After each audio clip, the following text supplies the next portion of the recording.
going on. So you don't know what to believe. You don't know what to keep up with, but keep up with We Talk Weekly. Yeah, That's keep up all I with We could Talk. tell you.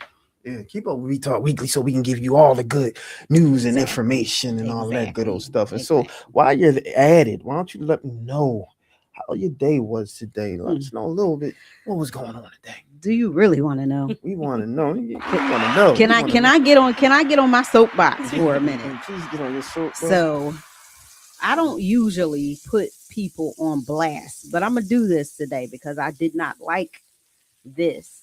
So Okay. I'm gonna put this on blast, right? Okay. So I usually, sometimes I will go out and I'll do like my little thrifting because that's therapeutic to me. Mm-hmm. And for somebody that, you may some people deal with PTSD, they Yeah. deal with anxiety, depression, and whatever the case is, so people find ways to do different types of Mm-hmm. self-care. So, sometimes my stress, when my stress level gets a little high, my therapy or my therapeutic time is thrifting. So, long story short, I go into a thrift store Mm-hmm. that I used to go to, but they had moved and they changed names. So now this thrift store is called um, Thrift and Thrive Thrift and in thrive. Drexel Hill. All right. Yes, and I wouldn't typically put the name and stuff out, but I'm doing that today because I had a terrible Oh, experience yeah. There you go. walking in there being surveilled the whole time that I was in there. Ah, man. Yeah. So yes, from a time I'm walking in the store, right? And when it was in Broomall, it was called Nana's Attic. Mm-hmm. So when I went there, it was nice. Mm-hmm. It was a lot of older ladies. Maybe they were retired. Just volunteering their time. They would talk and they'd be like, "Oh, whatever you picked up. Oh, I like what you picked up and all that." So this place is totally different. So I go in there and there's a non-minority that is literally maybe like 3 feet in front of me walking in. So I hear somebody on the side saying, hey, how you doing? And all that. So I'm thinking they're talking to me, but then I turn and look and I see that they're greeting the person in front of me. So I'm like, oh, okay. So Mm-hmm. nobody speak to me. So then I go to the back and I'm looking at books and stuff. And then I look to the side and that same gentleman is now um surveilling me, watching me look through the books. I'm like, why is he following me around the store? So I go to another place and I'm looking at the dresses, and now he's, the technique where you're pretending to put something away. You just happen to pop up Mm-hmm. and you're putting something away over there. I'm like, now, this is creepy. This is creepy to me. Mm-hmm. So, at that point, I was just like, I don't want anything. And there was another lady, not minority, that was back behind the counter with him. She didn't speak. And then, there was a non-minority lady that came in and she had her children with her. He was nice to her, like, oh, hey, how you doing? How about you have some free books and all that? But, I'm the one that's being, followed around the Mm-hmm. store and all that. So just destroyed my experience Mm-hmm. at the thrift store where I was looking for a good time. We ain't going back. So, yeah, exactly. So I will not be going back there. Mm-mm. Very disappointed. Interesting. Yeah. And you have ever had any issues with them before? Not at that location. That's actually my second time in there. I think Mhm. the very first time I went there, um, it was a little cold in there, like customer service wise. But this that guy was Right. not there. Okay. But this time I came in there, he was there, and it just was giving like, I just was waiting to be patted down, searched, get up on against the wall. It was just very intimidating and like Hmm. traumatizing. Interesting. So Yeah, yeah. yeah. Yeah, so yeah, put them. I got something for them. Hold on. I got something for them. Let me find where. You people must be idiots. What are you doing? Are you people out of your mind? Are you just dull witted? You people must be idiots. What are you? Yeah, so Yeah. shout out to them. They deserve every Yeah, bit of that. Every bit of that. They go Yeah. directly to jail. Yeah, because it's like for a minute, sometimes you get a chance to forget that you're Black in America, but then you're always constantly reminded, you know. So I just want to know, what did we do? What did Black folk do? Because I mean, we've been targeted. You know, I'm not even going to get into slavery, right? I'm not going to get into that part of everything. I just want to talk about today and all of the things that we are faced, all of the rights and privileges that has been taken away from us lately, all of the information that is coming out about redistricting and voting. It's just like what did Black folk do? What we did was that we voted for Obama. Yeah. And that's what we did. Yeah. And ever since we voted for Obama, there's been this concerted initiative and, you know, effort to, I'm going to overturn everything, and not only overturn it, but then to take everything back at least 60 years from progress. Yeah. So it's strategic, it's intentional, and it's going to continue. This is just the tip of the iceberg. Yeah, so we gotta I hate to say, get on my kumbaya piece, but we gotta come together. We need to form like Voltron. We need a strategic plan with all of this. Shout out to Oli. Oli said, we did nothing. We didn't do anything. But make progress. But you know. Yeah. That was it. So, what were we supposed to do? Like I would love to know from, my white counterparts, my YT folk, right? What would be a perfect world? How do they see a perfect world with Black folk? Do you really want the answer to? I don't That was a setup.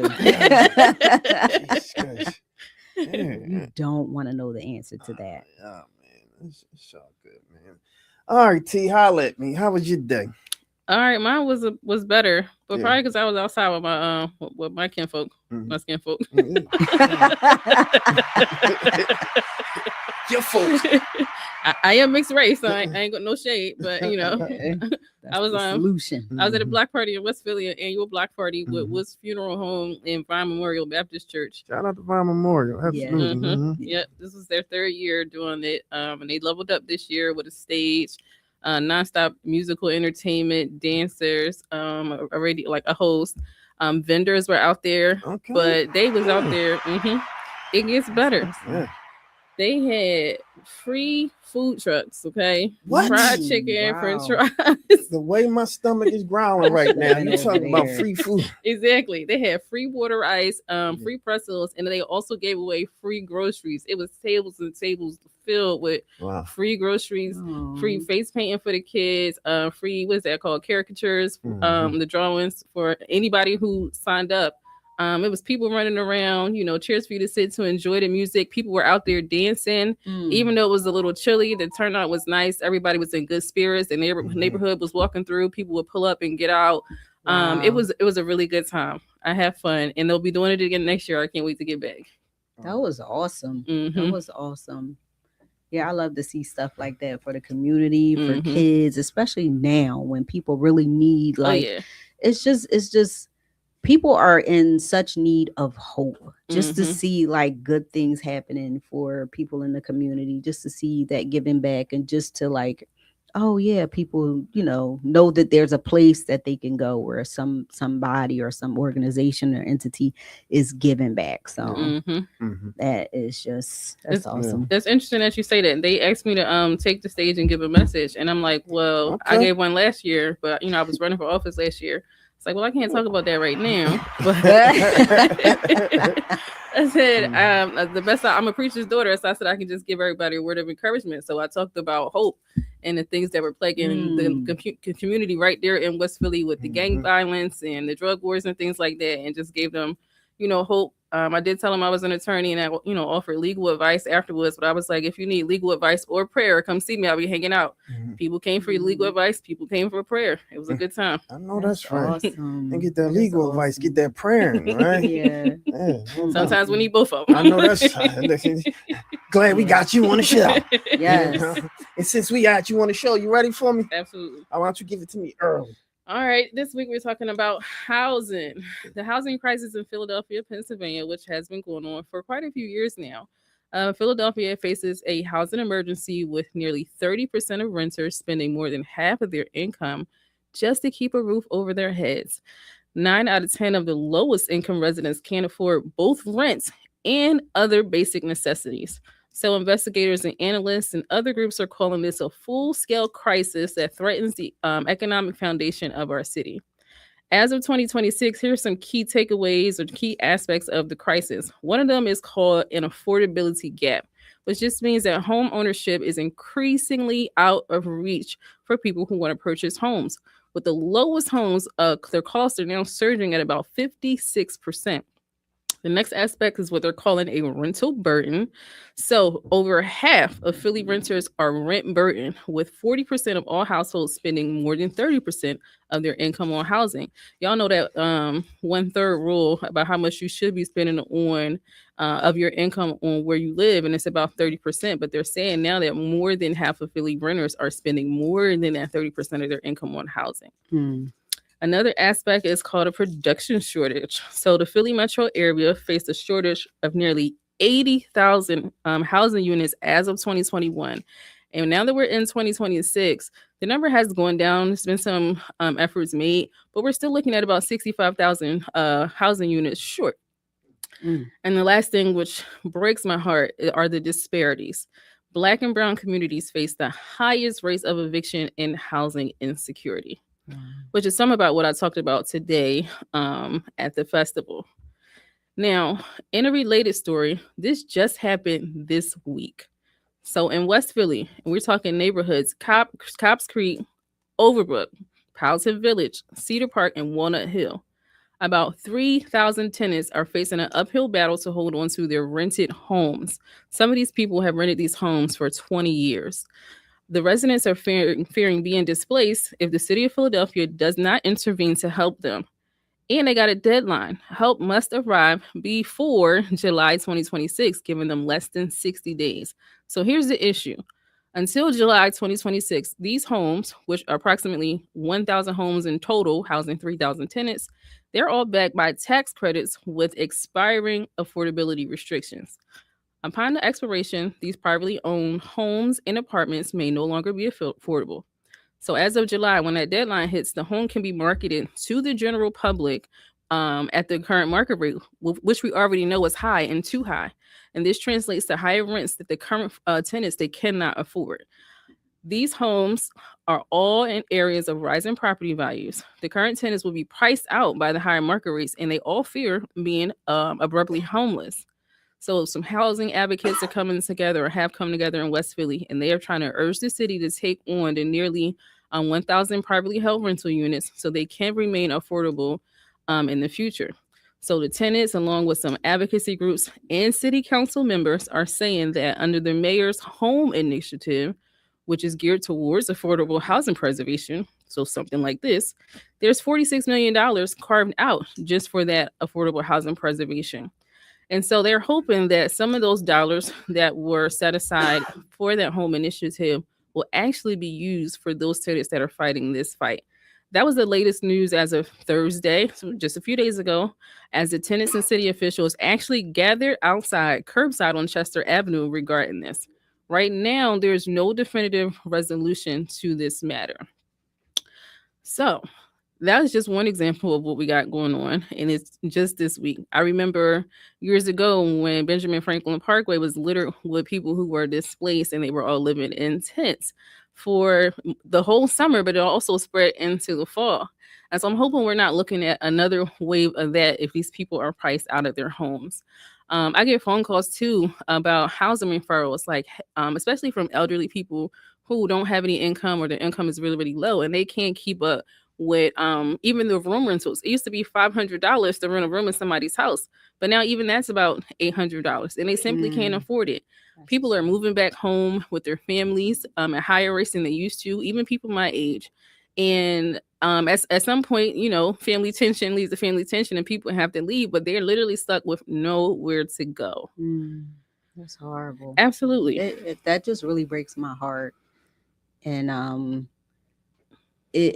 I guess it's funny that you said, just thinking of all of this, and I saw something that somebody posted, and they were saying, like, comparing all of this stuff that's going on now, and they mentioned something about comparing this that's going on now and what's happening, and then what we're seeing going on in the economy.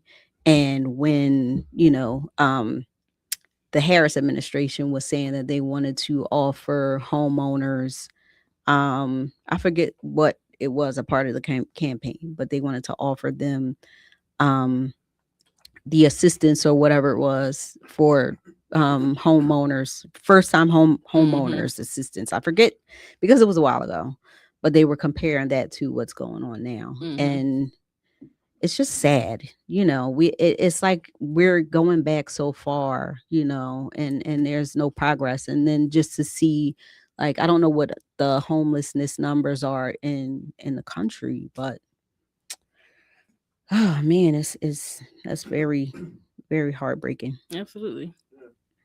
Having a place to stay is a basic human need, with water and electricity. And it's terrible that there are so many people who are lacking that. And sometimes it's not sometimes about what somebody did in their life, or addiction or something like that, or gambling. Literally, there's not enough money to be made to go around to fight or battle with the higher cost of living, and it's increasing and increasing. And so at this point, a lot of this is out of people's hands. Yeah. And then on top of that, what's going on with the SNAP benefits, even that. And well, they made all of those changes to it. Yeah. That too, on top of people, the whole story that she just mentioned. It's just wow. It's like a what is it, a snowstorm, firestorm, whatever. I forget the phrase, but yeah, you don't even have people coming. I used to have a lot of people come by the store like, yo, I'm selling food stamps. They like, I ain't selling nothing. I need these. Nah, I haven't heard that in a long time. No, I'm keeping my stamps. Yes. I don't know what y'all doing. I'm gonna let y'all finish. What's left of the stamps? That's great. The good thing about that is I'm seeing community members and sometimes the city officials, they have over the last years, especially since COVID and during COVID, where you have these pop-up food banks, and churches are doing them too, and they're every week on a certain day, just like the one I went to at Vine Memorial today. And so those things are necessary when you talk about the benefits being cut, or when we're talking about people being priced out, and we talk about people are spending more money to live and they also can't afford basic necessities. So these things are helpful. There's lists of them floating around the internet, floating around Google. It's very easy to find one in different neighborhoods. They're not asking for ID or the sign, most of them. You don't even have to live in a zip code to get the free stuff. I've gone to several of them for years. I went and I would pull up in my luxury SUV and stand right in the line with everybody else because I was having trouble too. Yes. And I wasn't the only one pulling up in something nice. So people are really out here struggling, even working class people. The only downside I would say is that the food banks are always doing hours where you're supposed to be at work. So back then I had a boss that knew what I was going through, so she would just let me go. But I can't do that right now. So I feel bad for people who are struggling and they can't, get down there during those hours. Phone a friend, ask a neighbor, and grab me a bag too, okay? Yes. I know that's and it's nice that it's like no questions asked. Like you pull up, you get what you need, and that's it. Exactly. Yeah, I'm telling you, I opened up my wallet the other day, like.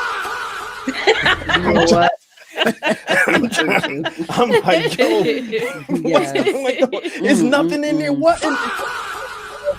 pull up to the pump and you just like, dang, I can't even get a full tank. Got to get a quarter tank. What's going on here? I can't do nothing. What's going on? Jeez. I'm trying to tell you, man. This ain't right out here in the Get a streets, quarter man. tank. Mhm. That's crazy. Exactly. Exactly. All Uh-huh. right. So then we got two other laws that are being passed through now. Okay. Now, let me start with what happened in December of 2025. So we kind of came into the new year with these laws that protect tenants when they're applying for housing. So this is about application fees and security deposits. And if you ever been a renter before, I don't know if you ever, had to get that 3 months rent together to move into a place. God forbid you want to move again and they don't give you any money back. You got to start completely over to move to a next place. That's pretty difficult to do. It's been difficult for years. So I can only imagine it's even more difficult now with the higher cost of living when people's wages aren't going up.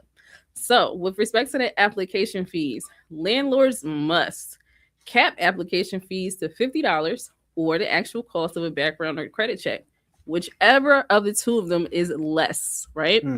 Landlords must also charge only one application fee for all of their properties. That means if you're working with a landlord and they got your portfolio together, they cannot keep charging you every time you want to go to visit a different unit. It's one landlord, one applicant, one fee. And they can only charge you one time in a 12-month period. That's dope. And it's timely. Like people need that like right now. Oh yeah. Like absolutely. For sure. Like landlords must also only run credit checks that do not negatively impact your credit score. Soft checks only, guys. They also have to give you, there you go. Yep. That's what I'm talking about. These credits, I'm trying to tell you, it's rough out there, man. Absolutely, yes. Jeez, leave my credit alone. It's all bad enough. Exactly.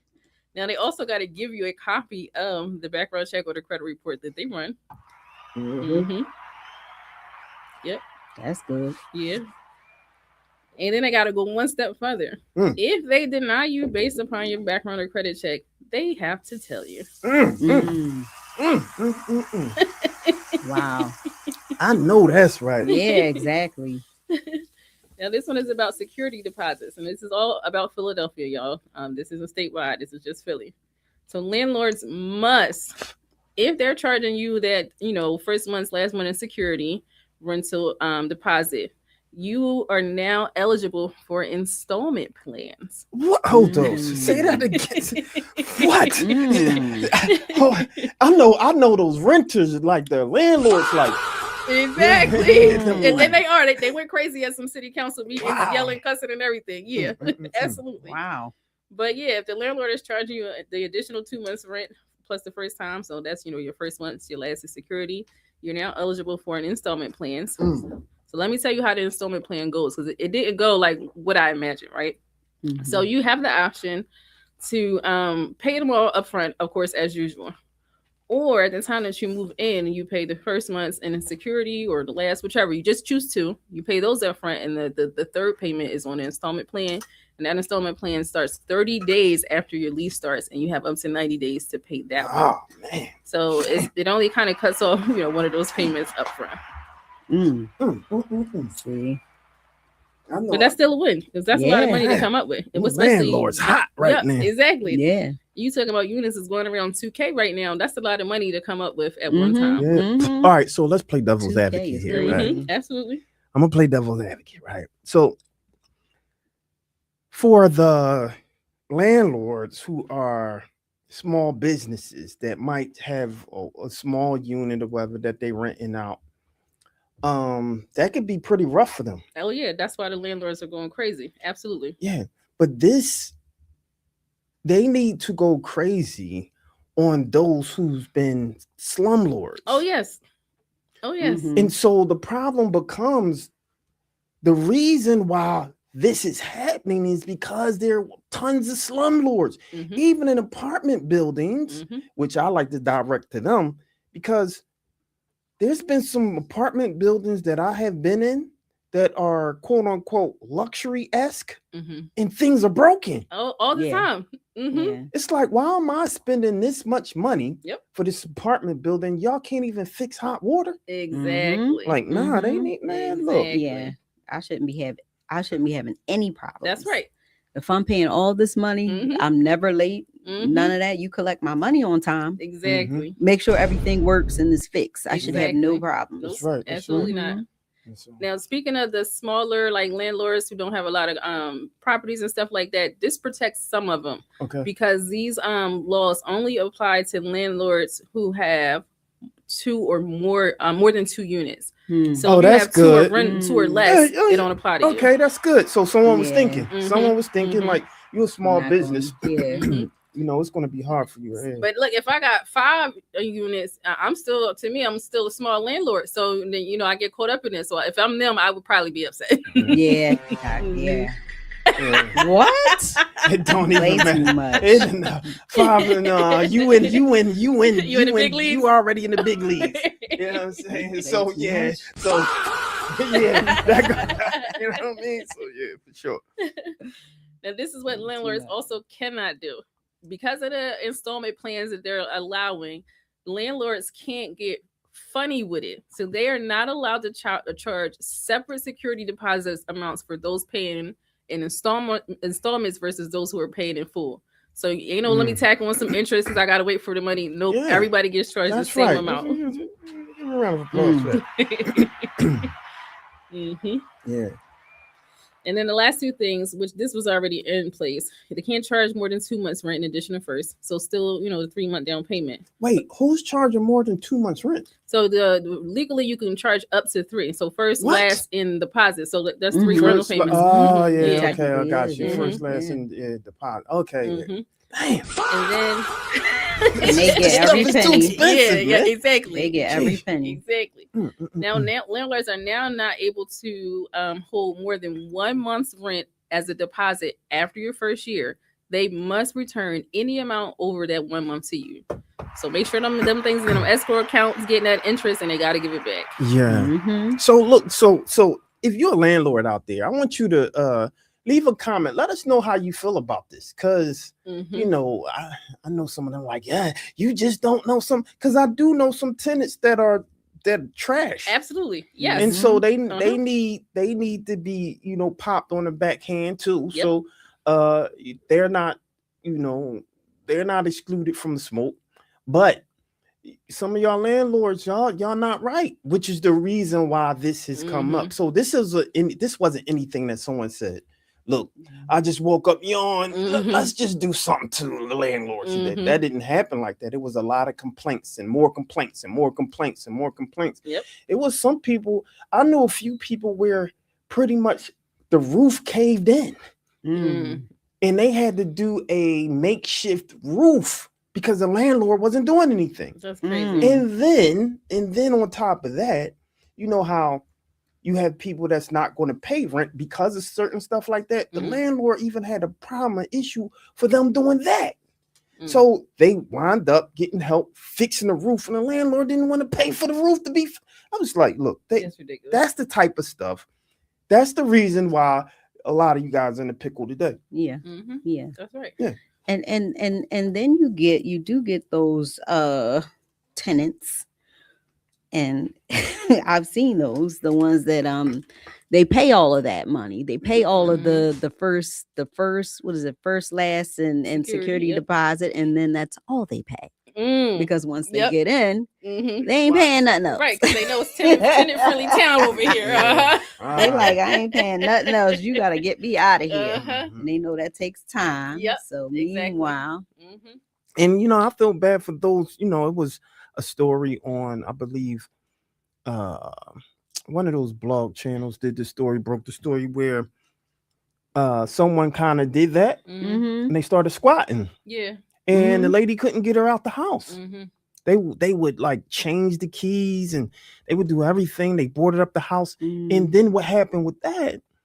The sheriff got on the landlord saying that you can't do that. Yeah. It's like, yo, you get taken advantage of. And so I get it. I get it. There needs to be some way to make sure a lot of this stuff isn't happening. And I've been hearing a lot lately about squatters. And it makes sense now because of the environment that we're in. People are broke. People are not saying that it's right, but I'm seeing a larger wave of incidents of squatters. Yeah. Yep.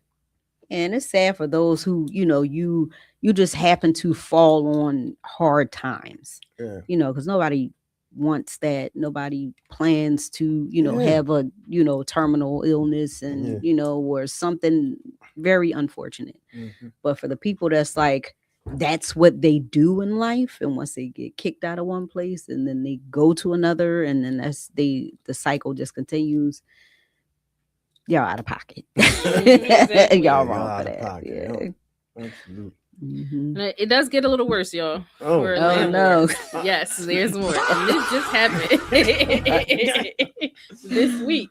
So Philly renters just secured some more protections from landlord retaliation. This came out literally just yesterday, okay? The legislation expands the city's requirement that landlords have to have good cause for not renewing a tenant's lease. So that was already in place, but it was in place only for people who had leases who were at least 1 year. So now they've expanded the protection where people who got the 3 months to 9 months, 6 months, or the month to month, they are now included in this, and their landlords have to give them good cause or show good cause for not renewing their lease. That means that regardless of, their lease terms, they have to state in writing a legitimate and legally defined reason why they want to terminate their lease or not renew. So it makes it even harder for landlords to kind of get out of stuff. Now, with respect to landlord retaliation, and like Charles was saying, something was happening for these laws to come about. So they ain't just come out of nowhere. So for tenants who participate in like tenant unions or like investigations of code violations, they now have some extra protections. Those who allow for the laws now allow for rent relief for tenants if their landlord did not have a valid rental license or did not fix code violations in a timely manner. So if your landlord, like the story Charles just gave about the roof, if he didn't fix some violations in a timely manner, or if he never even had a rental license or it was expired, if he was already doing dirty business, you guys get rent relief. Wow. And then the last one is that there was retroactive stuff, huh? Yeah. Okay. Now the landlords are now being further penalized for those who accumulate violations. So we talked about slumlords. So they're now looking at people who got violation after violation after violation after violation. Another thing that comes with this is the authorization of L&I, license and inspection, to create a whole new program that proactively inspects rental units instead of relying on complaints to trigger inspections. So they're going to get ahead of it now, and they finna go in and investigate. I like that. Wow. I like that. This task force. They made somebody mad. But this does not start until November 1st. It's going to give landlords some time to comply and come up to code and get their licenses and stuff together. But check this out. The landlords have reacted, okay? A federal lawsuit has been filed to invalidate this legislation. They're fighting back. They're saying that this is unconstitutional and that landlords are going to be put out of business, making it harder for them to remove problem tenants. Especially, it will harm them if they're required to give out rental rebates, which they're saying a lot of them are not in a position to afford. So we put a pin on that. There's one in litigation. However, if you are having issues at a renter, please call the Philly Tenant Hotline. That number is 267-443-2500. 267-443-2500. That's the Philly Tenant Hotline. So tenants can speak to live housing counselors at the TURN Network. That's the Tenant Union Representative Network. They're going to give you free legal information. They may also refer you for free legal advice and representation at any one of the entities that are working with them in Philadelphia. There's also the right to counsel. So this is for specific zip codes. Low income tenants in zip codes 19121, 19124, 19131, 19132, 19134, 19139, 19141, 19144, 19153, and 19154. If you're in the zip codes, you have a right to free representation in eviction cases through a program called Right to Counsel. Other people can just call the Philadelphia Bar Association for a lawyer referral. That number is 215-238-6333. 215-238-6333. And when you go to the Bar Association, you can kind of scout for referrals and see if you can get like a free legal consult. Many attorneys offer free legal consults.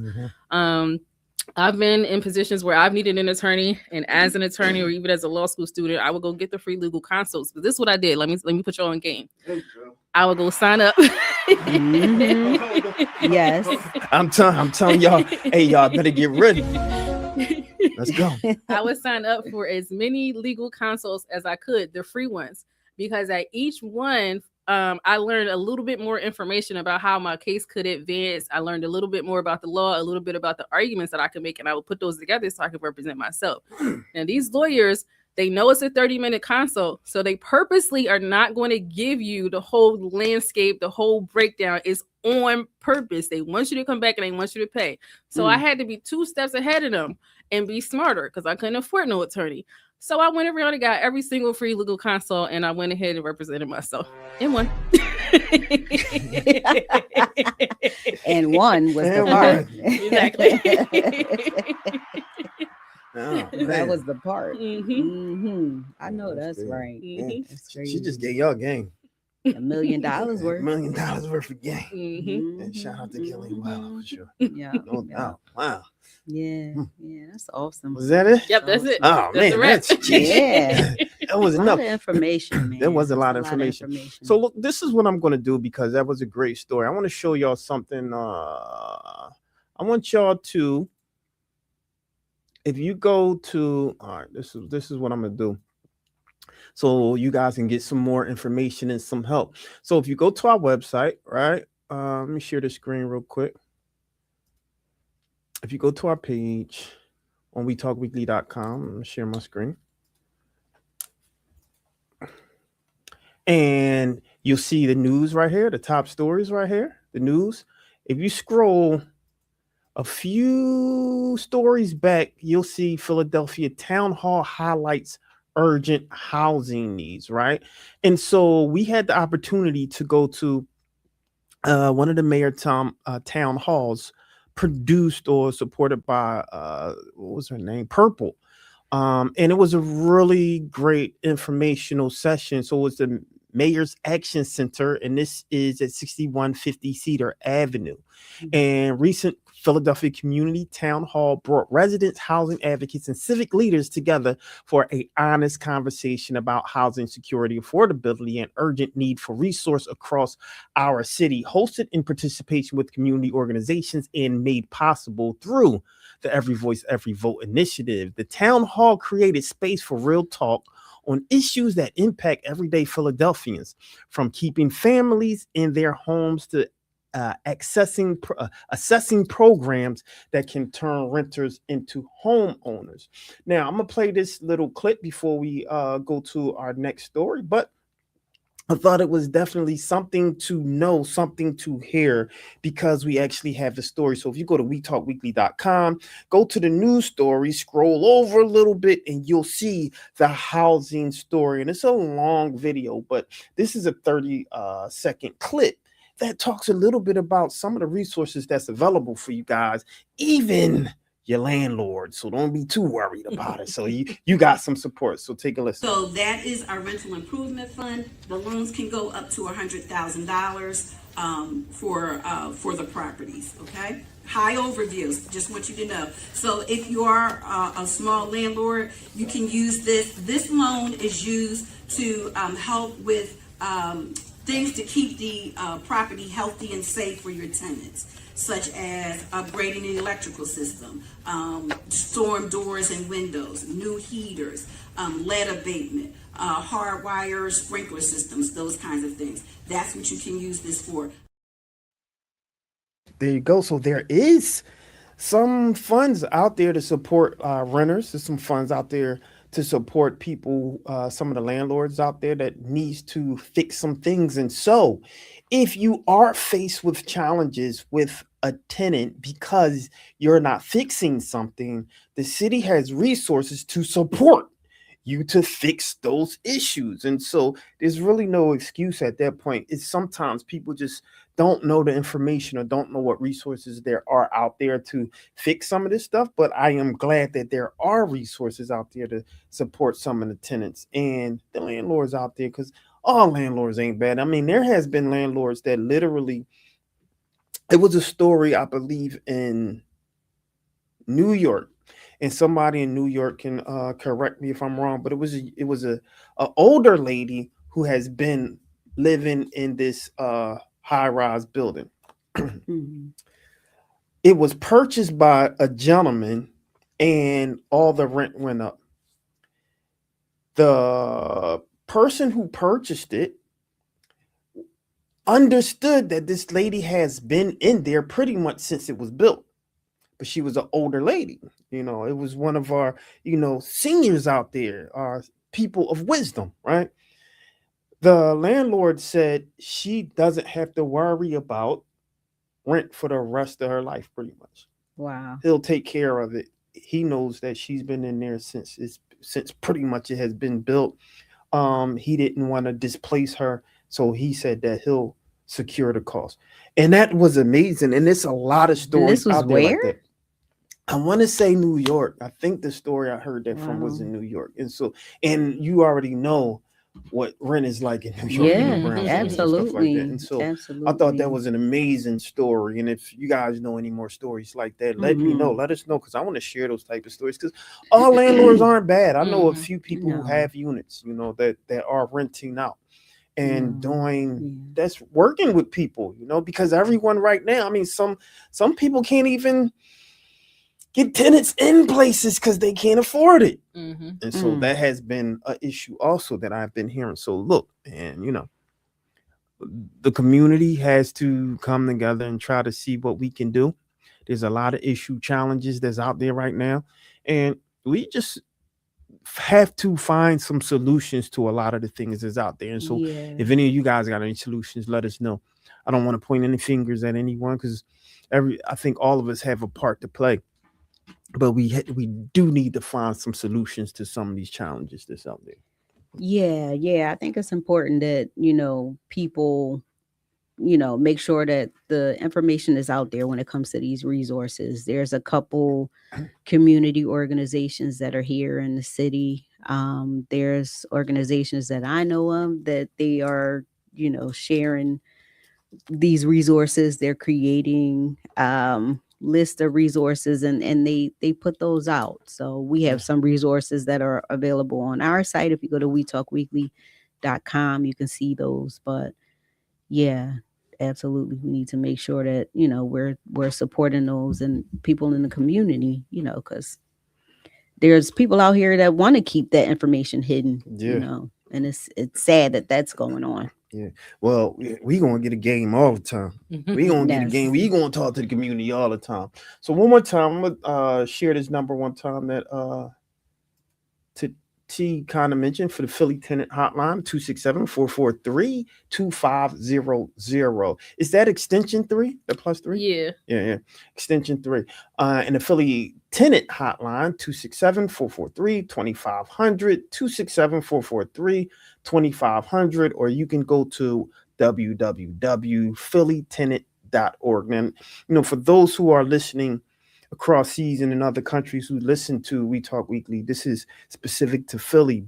However, every city, every country, every location does have some similar support. So I would say just kind of Google in your area tenant hotlines or tenant supports or something along that line, because there's some things out there, and oftentimes the resources are not available because we don't know, or we don't have we don't feel like we have the access to it. And I've been learning that about Philly, because I'm hard on Philly, but I remember saying, well, we need X, Y, and Z, and somebody tapped me on the shoulder, Charles Gray, they got that? I was like, what? I'm like, yeah.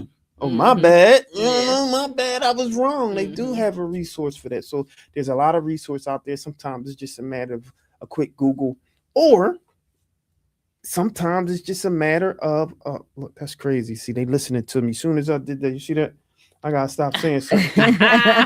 Your phone. look, right. I'm gonna let y'all see. You see what just happened? I'm listening to yeah. you. It's settling when things seem to line up too perfectly after a conversation. Oh, Grades no. are incredibly good. Oh, geez. I don't know See? what that's about. Ask Gemini. Gemini, stop it. Uh-huh. That's crazy. And You're always being listened to. yeah, right. That's crazy. Right? And so that threw me a little bit. So just ask a friend, maybe a friend, a neighbor, a partner might let you know. But if you're in any type of government agency, you can usually ask them if they know something, because they all have partners and are all affiliated. So they can say, oh, yeah, this department has X, Y, and Z. So just ask them. There's also resources out there for landlords. So this isn't one-sided. That's right. What I found, which was very interesting in my research, is while Philadelphia City, Philadelphia County is tenant-friendly, the state of Pennsylvania is landlord-friendly. So it depends on where you are, but I'm certain that you can also find resources to help you progress in your cases. All right, y'all know where to move then. Right. Y'all know where to move then, because y'all go somewhere in Pennsylvania. Y'all had that bread. Serious. All right, y'all. All right, so don't go nowhere. When we come back, what we got? We gonna talk a little bit about, and what we gonna talk about? We'll talk some news. We gonna talk some news. All right, don't go nowhere. Let me see what we got here. We'll be right back after this show. Mama Club. Say that again. Mama Club. Mama That's a hard word. Mama Can you all say that? The Mama Club. I started the Mama Club when I was pregnant with my son. I was learning so much, and I didn't realize how many options that we had. Like growing up in the hood, options not really presented to you. You just feel like you got to follow suit with whatever people say you got to do. And as I started to do my research, I'm like, okay, a lot of people could benefit from this information that I'm researching. So I would just share all of the information that I was learning, so other people can realize that they got options. It don't matter where you're from. It don't matter what your income level is. You got options. So describe what the Mama Club is. So the Mama Club is a club for moms that's on a mission to make their dreams a reality. A lot of times when you have kids, you feel like your world is over, and no, that's when your world just began. Because like the true blessing to your children is a mom that's fulfilled, So I don't believe in stopping your dream for anything. You got to figure out how to balance both. And I don't like to say balance, because when you think of balance, you're thinking like this, right? And you just never really steady. I like to harmonize, like see how it can all flow together. And I just think that as a mom, you don't have to stop your life. Men don't stop their life when they have kids. That's when they go harder. And I feel like we can do the same thing too. So that was that. It was just to encourage moms. You got this. Listen, you got this. You done birthed a whole human and you figured it out. That's the hardest job in the world. Nobody ain't tell me that. You figure that out. I'm sure you could figure this business out,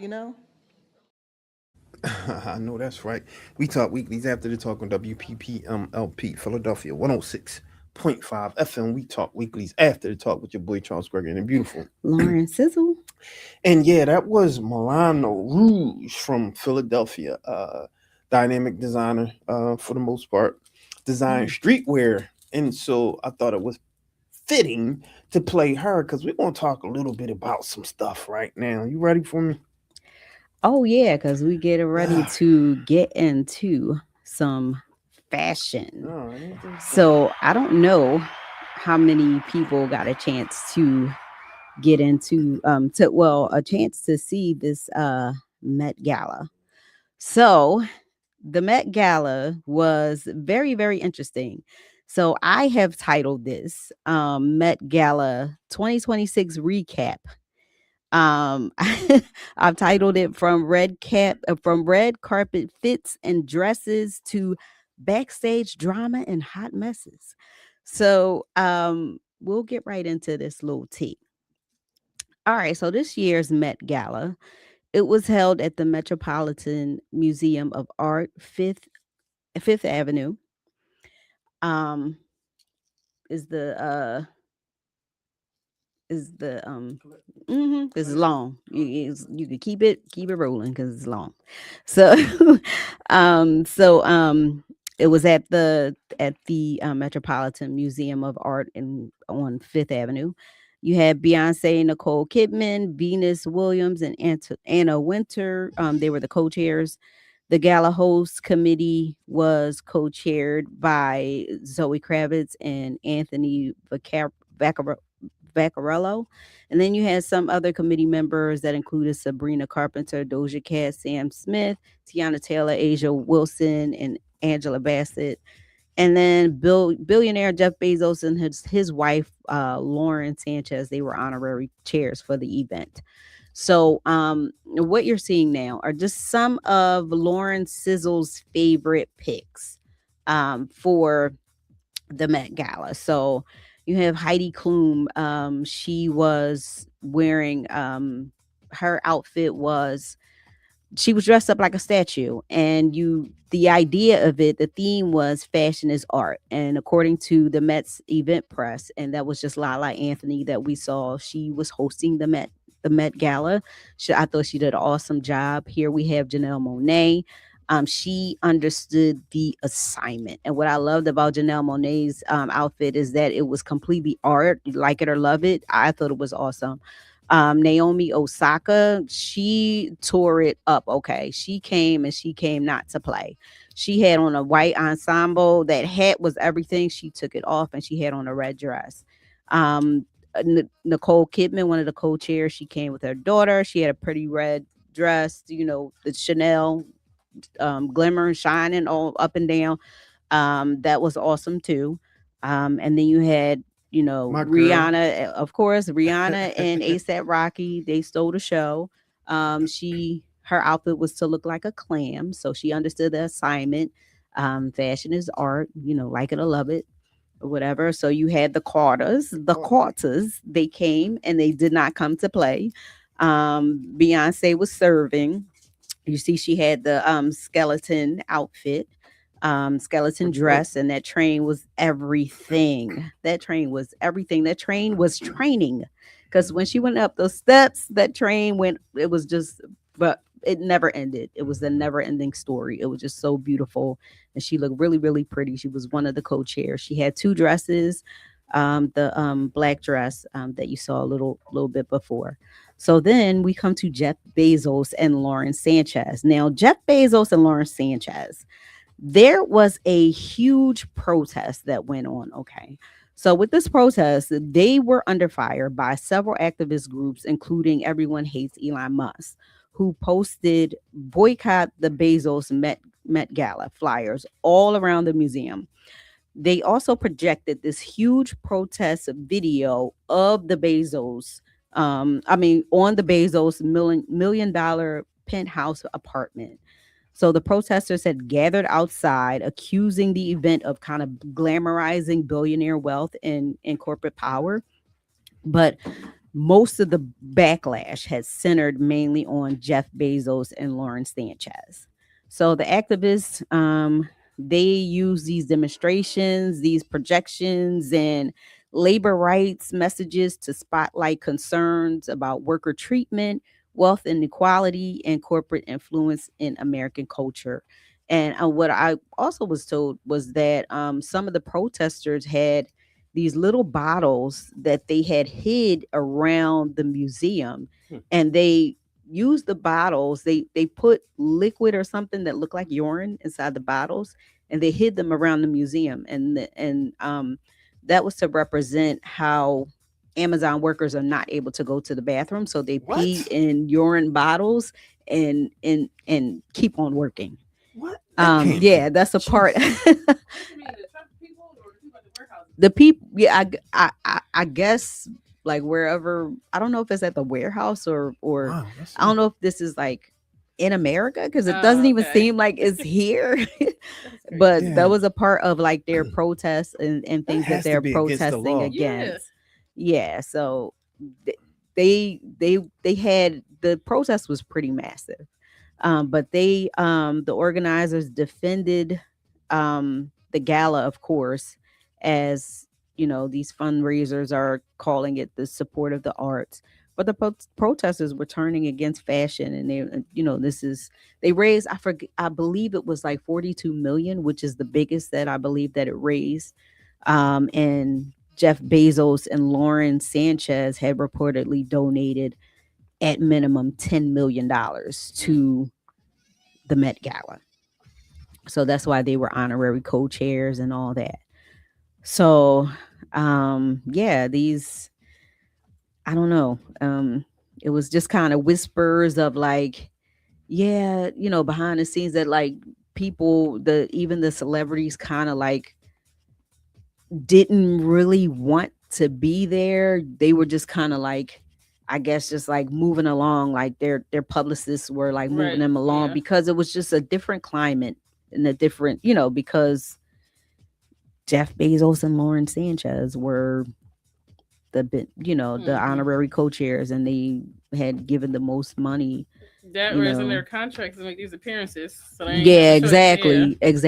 And there were a lot of celebrities who normally attend, and they were visibly absent. One of them being Zendaya. So Zendaya is always there. Like to dress her, like she always looks phenomenal on the red carpet. You know the story about her, Zendaya, and her dressing and stuff.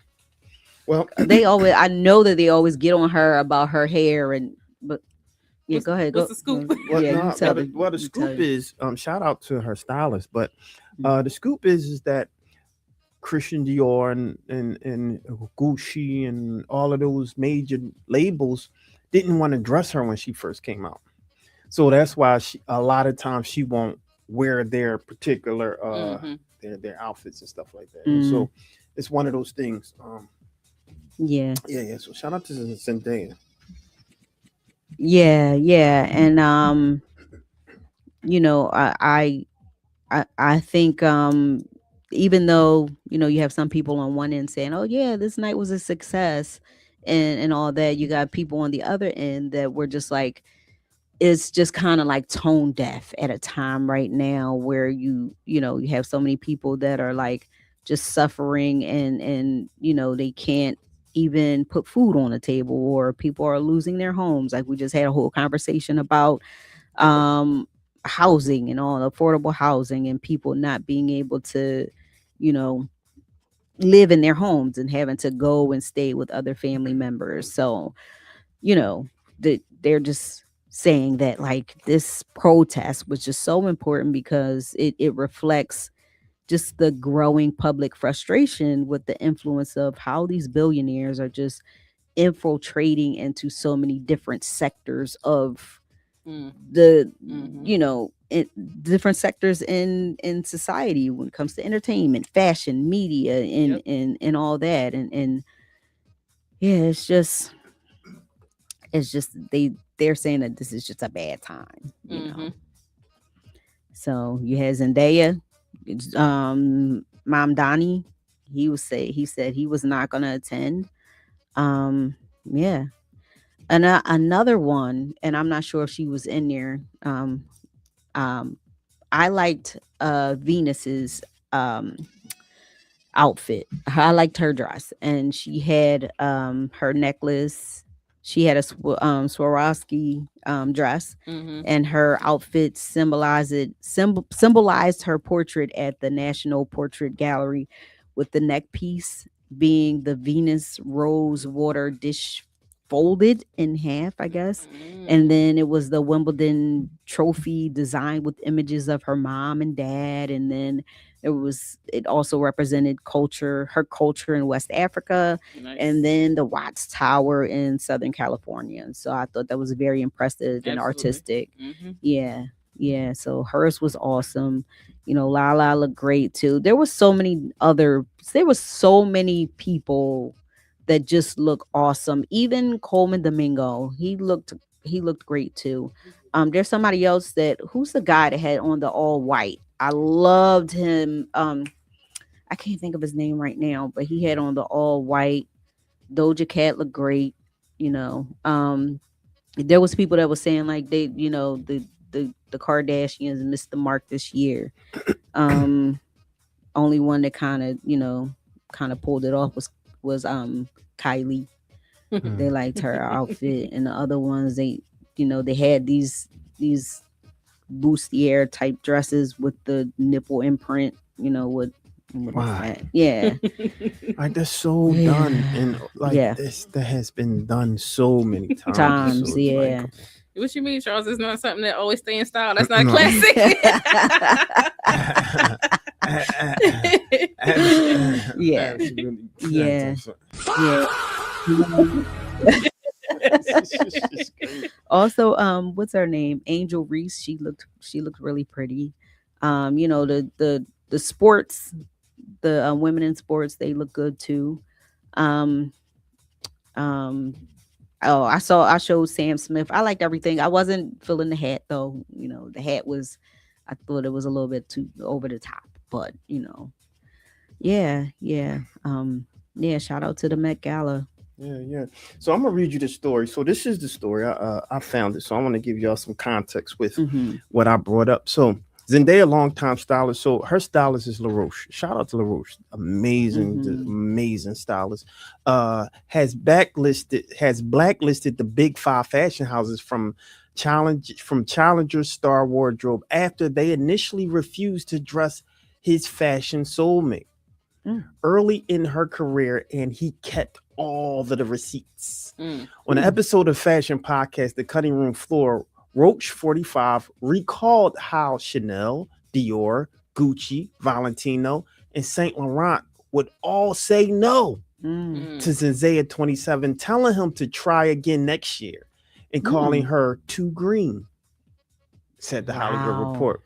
When I said, if you say no, it'll be a no forever, that rang true for a long, long time, said Roach, who's been styling the Dune actress since she was just 14 years old. By the time she had got to American Vogue, she still had never wore any of those designers. She still hasn't. He added, clarifying that in editorial, she has occasionally wore one of the sworn off labels. She still has never worn Dior on a carpet. And she still has never worn Chanel on a carpet. She has still never worn Gucci on a carpet. Any press, any appearance, never, continued Roach, who says he still has receipts from the days of rejection. The first time she wore Valentino in public is when she had a contract. And so I just wanted to you can see that full story on the New York Post and a few other sites has similar similar posts or editorials about what had happened with LaRoche and Zendaya. But I think some of these designers, they want to put themselves in this position of we're elite and we're only going to go after certain certain A-lists actresses or actors, right? Which is a problem, because what that does is kind of boxes out those who might have the potential like Zendaya, which Zendaya now is the golden child pretty much of style and fashion, right? Thanks to her stylist LaRoche. And so I would just say, when I hear those big designers complain about fast fashion, and I don't care. I don't care how they feel, because they don't care about the little people, right? They knocked off a lot of people too. I'm not going to go down that. You talking to somebody who understands the industry and know what has been happening. But shout out to Dapper Dan. Shout out to a lot of the stylists out there who has been putting in the work, and the designers out there who was taken advantage of by major designers like that, right? And so shout out to Zendaya and LaRoche. That's why Zendaya is one of my favorites. Yes. Really. Yeah. And if you think about like how far she's come, it's like you have so many like just designers fighting to put stuff on her. And the fact that they did that is just crazy. No, and that's good, because now you have the ability to have room for new designers. That's just as great. So shout out to all the designers out there. If you're a dynamic designer, like the style, or put your clothes on Zendaya, let us know in the comments. I would love to hear that. Let us know. Absolutely.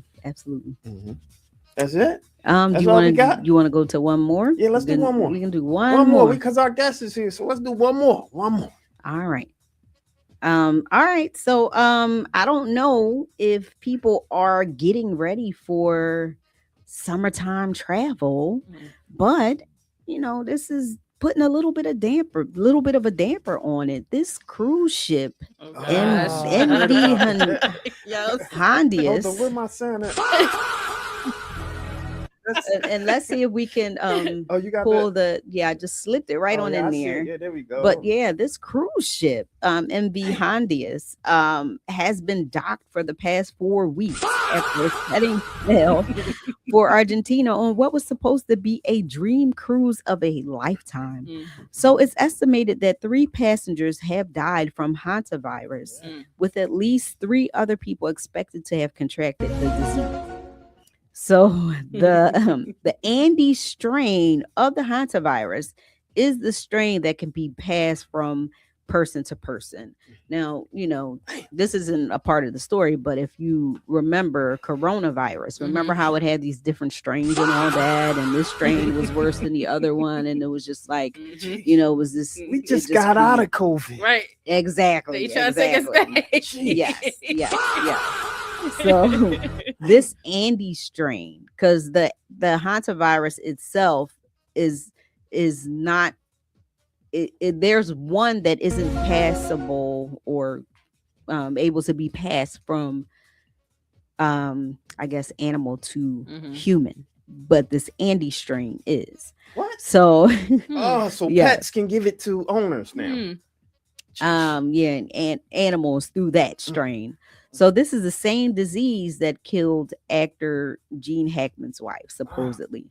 So it's also being theorized that a couple on the cruise ship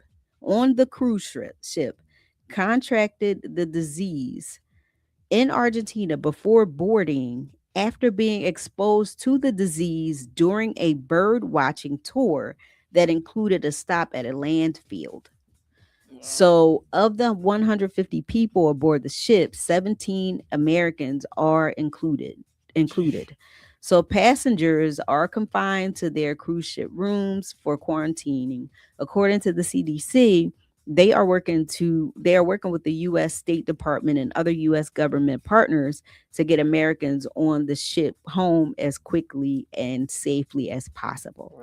So to date, there no cases of Andes virus have been reported in the United States as a result of this outbreak. And at the time, the overall risk to travelers and the American public remains extremely low. Routine travel and this is reports that the CDC is giving. So you can go to the CDC website and find this information. They're saying that routine travel can continue as normal. Andes virus, the type of hantavirus involved in these infections, can cause hantavirus pulmonary syndrome, HPS. And this is a severe and potentially deadly disease that affects the lungs. So hantavirus is often fatal, respiratory or renal disease transmitted by rodents, causing pulmonary edema. So I don't know. I'm not a huge medical terminology person. But it's fluid in the lungs or hemorrhagic fever with renal syndrome, HFRS, and it causes leaky blood vessels leading to respiratory failure or shock, with HPS having a 40% fatality rate. That's super high. So early symptoms are going to include fever, muscle ache, and fatigue appearing 1 to 6 weeks after exposure. So you're going to want to monitor those symptoms if you've ever been exposed to hantavirus, the Andes strain. So these 17 Americans, once they're able to get them off of the ship, they're going to quarantine them in Nebraska. Yeah. So, and then the others that are on the 150 that are on the ship, or because 3 of them passed. So yeah. They're going to quarantine them in different areas, and I believe they're still kind of working that part out. But the CDC is saying that it's safe to travel. I don't know if you want to go ahead and pull those masks back out, start back with the was it PPP and the hand washing that how much did they say that kills diseases and all that? That's, I would say get back on that. Yeah. Now, did you see the side stories that was coming out about how some of the people had already gotten off the ship before it did? Yes, I saw that. They were like, oh yeah, the people that were actually recording from the ship, and they said one guy was like, yeah, somebody came on I think was it the captain? I can't remember if he said it was the captain, but somebody came on and said that a person died. And then they didn't say that it was connected to this virus at first. And then some people had apparently started getting off the ship. I'm trying to figure out how you pull that off in the middle of the ocean. Like, what happened? Y'all just went and got the safety boats and just let yourself right, exactly. But whoever it was that was getting off the ship, they had some inside information. They had to, because once they heard that announcement, they probably were like, yo, I was just talking to that person. So they died. They said they were sick and we stuck on this ship. I'm getting out of here. I just want them to find those people and also check them or quarantine them for however long. That's all I want. And I saw something that the quarantine period could be. It's a long 2 time. months. It's very long. It's a long It could time. be because you have to wait for. What is it, an incubation period, and then you gotta wait after that, and there's another waiting period, and it's crazy. It's crazy. And then you have to think like these people took off for the amount of time that they were going to be on vacation. Then it's like after that, if you got to quarantine for 2 to 4 months, then now you're talking about a temporary unemployment and all that. Exactly. That is wild. Yep. So are they going to do like they did before, would have everybody stay home? And they're saying that good. They're not treating this like coronavirus, so no. They don't. Yeah, they're saying it's not that serious. But they also said that coronavirus wasn't. I was about to say, they always say that, they don't want to cause alarm, so they'll drop some new stuff later on. See, and that there is the. You people must be idiots. What are you doing? Are you people out of your mind? Are you just have everybody just dropping off on the block? You like, what's going on? Because everybody's sick. Yeah. And the thing is, if you have any planned trips that are just like literally you're pulling off because Memorial Day is, weeks away, just, protect yourself. Plan to get that extra, hand sanitizer, to take your mask with you, wash your hands, before and after you eat. Don't touch your eyes, your mouth, your nose, you just got to stay super precautious because who knows what this can turn into. And hopefully and then on top of that, you have our health, our administration now is in charge of our why can't I think of it, Robert Kennedy. So we have that going on too. Jeez. So RFK, like the anti vaccination, anti-vax. So he's one of them. I mean, so people, everybody gonna be at work just falling off. They going to lunch and never coming back. I can see it. So okay, no doubt. That's it. That's it. All right. All right, cool. There you go. I'm your girl Lauren Sizzle, and that was the sizzle. And that was the sizzle, ladies and I gentlemen. had another mini story, but we can do that later. You want to jump into it? You can jump into it. All right, cool. No, we'll do that later. All right, cool. So I don't want you guys to go anywhere. When we come back, we got a dynamic interview. I've been waiting to talk to this young lady, and so we're gonna talk a little bit about, how we can make sure we keep those, we can amplify certain voices that oftentimes don't necessarily get heard. But I'm going to play this clip when we had the opportunity to work with an organization called Trust in News, and we were talking a little bit about AI and deep fakes and how to spot deep fakes, and it's getting harder and harder. It's starting to fool me sometimes, and I'm dug in. I'm hashtag AIAF. And so one of those things, it's going to get better and better. And so we have to be vigilant about what we see and our knee-jerk responses to things that we see that might trigger some things. So take a look at this and we'll be right back, y'all. Okay, let's talk about something that's becoming a real problem for journalism right now. AI deepfakes. Why did you hurt my son? He has a mental condition. He's a good boy. How could you do this? Ma'am, stay calm for me. Keep your hands where I can see him. We're going to get him some help, all right? On the evening of May 12th at Greenfield Police Station in Wayne County, Michigan, a shocking incident unfolded that has left the community outraged. A 9-year-old boy named Samuel Carter wandered into the station after losing his way home from a nearby playground. Instead of receiving help, Samuel was subjected to excessive force by officers who misinterpreted his behavior. AI can now create videos, audio, and images that look completely real. People saying things they never said, doing things they never did. And honestly, most people wouldn't even know the difference. For journalists, that's dangerous. Deepfakes make it harder to tell fact from fiction, especially during breaking news. And they seriously chip away at public trust. That's why newsrooms are leaning harder than ever on verification, digital forensics, and ethical standards. Just because AI can move fast doesn't mean journalism should cut corners. At We Talk Weekly, facts always matter, and protecting the truth is our top priority. Right, we always about solutions and making sure we get the information as accurate as possible. And so I'm your boy Charles Gregory with the beautiful Lauren Sizzle. and the beautiful. And we have someone with whom I have a tremendous amount of respect for. We're going to talk a little bit about some of the things that they have going on. So I ain't going to give it up because we want to talk a little bit about her bio. So you ready for me? Yes. Holla at me. So we have the beautiful Miss Assata Thomas. She is the executive director of Philadelphia's Division of Reentry and a nationally recognized voice in criminal justice reform.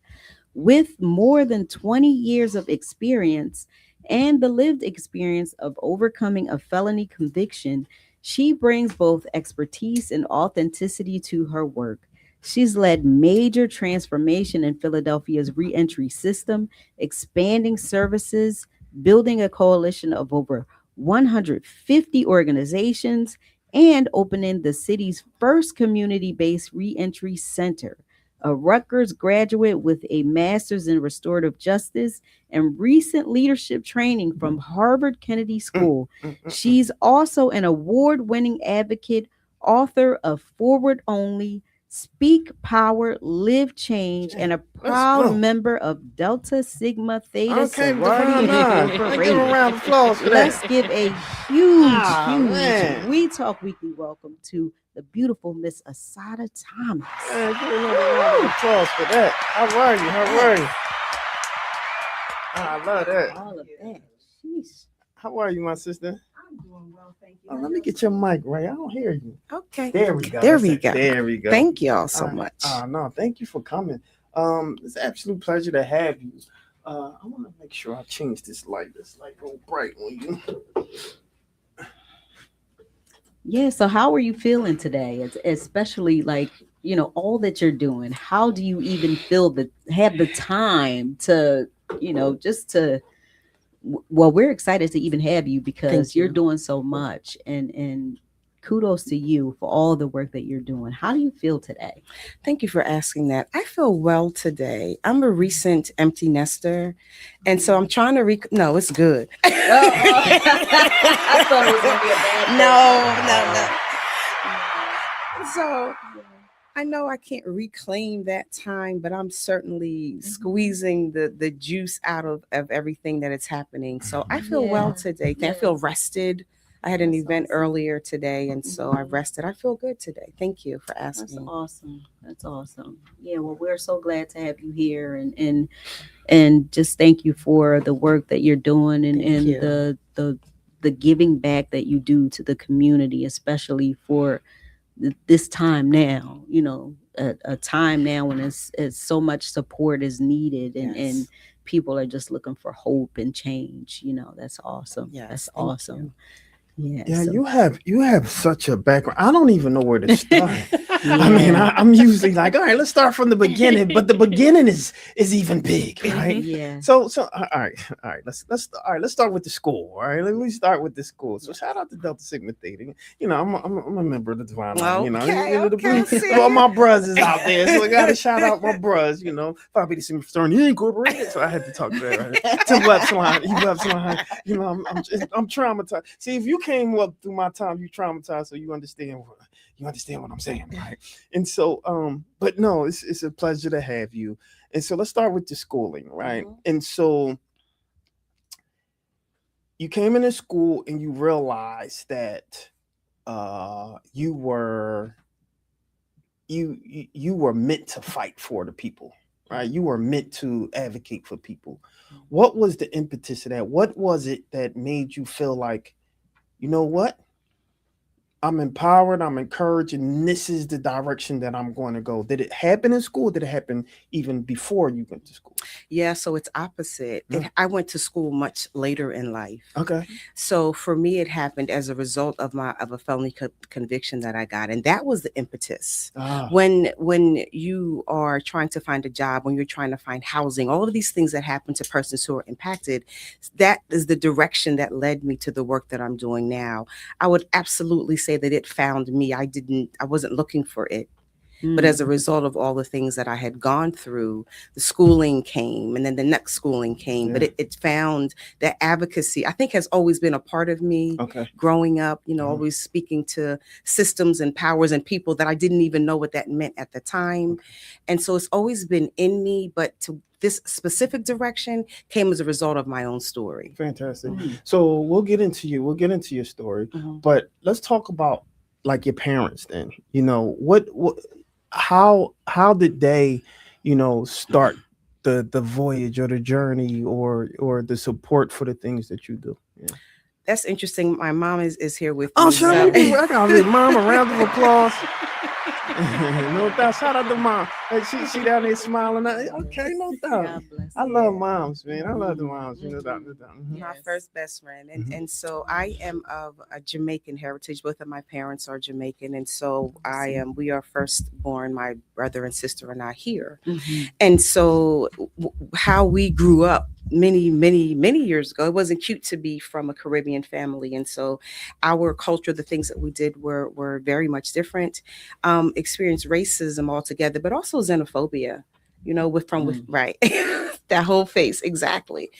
And so growing up for me, although I had a wonderful childhood, there was the difficulties in the code switching that happens when you leave your home and go out and you talk differently, all the things that you get, right?